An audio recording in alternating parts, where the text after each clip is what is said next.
নমস্কার, সবাই কেমন আছো? আজকে আমার বিশেষভাবে মন খারাপের দিন। আজকে আমাদের বাড়ির গাছগুলোকে কেটে ফেলা হচ্ছে, কাটতে হচ্ছে। গাছটা অনেক দিনের, আজ থেকে প্রায় 20-25 বছর তো বটেই।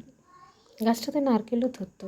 এই যে দেখুন, এই গাছটা এত লম্বা গাছটার ইয়েগুলো তো মানে ডালগুলো তো কেটেই ফেলা হয়েছে। এই দেখুন, ডালগুলো পড়ে রয়েছে। এবার গাছটাকেও কেটে ফেলা হবে।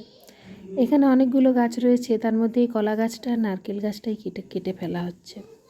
এই যে এই দাদাটা একদম উপরে উঠে গাছটাকে বেঁধে রেখেছে। এবার অধিক যন্ত্র দিয়ে গাছটাকে কেটে ফেলবে। দেখুন, এত বড় গাছটা, তারপরে ফলও দিচ্ছিল, নারকেলও ধরছিল, তা সত্ত্বেও যদি বলেন যে গাছটাকে কেন কেটে ফেলছি।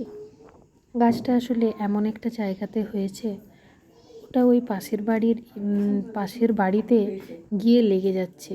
আর এই জন্যেই